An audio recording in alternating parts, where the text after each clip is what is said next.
Chaque seconde, une crise silencieuse se déroule à l'intérieur de votre corps. Aucune alarme, aucun voyant d'avertissement.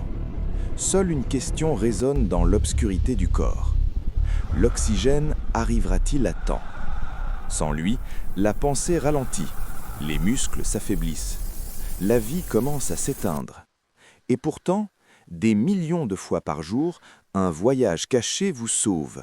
Un voyage si petit qu'il est invisible, et pourtant si puissant qu'il maintient la vie. Une inspiration est prise. L'air se précipite comme une marée invisible, plongeant à travers des passages sinueux, contournant les défenses, la poussière et le danger.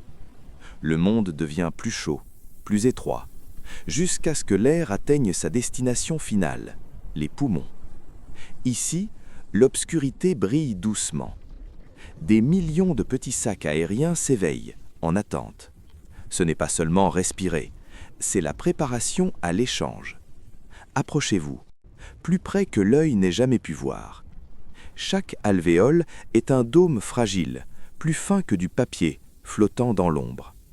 Entouré étroitement de vaisseaux sanguins qui pulsent de mouvement. D'un côté, l'oxygène, brillant et agité. De l'autre, le sang, désespéré et épuisé. Entre eux se trouve une barrière si fine qu'elle semble presque inexistante.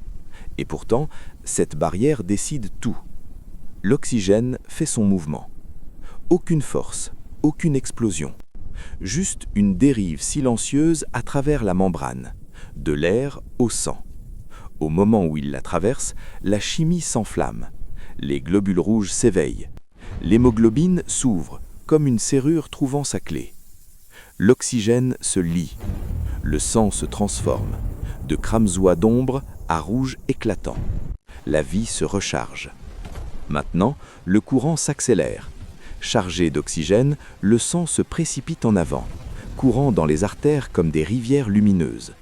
Chaque cellule attend, le cerveau, le cœur, les muscles qui vous font bouger. Chacune utilisera ce don invisible pour créer énergie, mouvement et pensée. Tout a commencé par une seule inspiration et une traversée que personne ne voit jamais. Mais ce système est fragile. Un passage bloqué, une membrane dommagée, un souffle qui ne vient jamais. Et les lumières commencent à s'éteindre. L'oxygène n'est pas seulement de l'air, c'est du temps, c'est la survie. C'est la fine ligne lumineuse entre existence et silence. À cet instant même, pendant que vous écoutez, l'oxygène pénètre dans votre sang, silencieusement, parfaitement, sans relâche. Vous ne le sentez pas, vous ne le voyez pas. Mais sans ce voyage invisible, la vie finirait, avant même que le souffle suivant ne commence.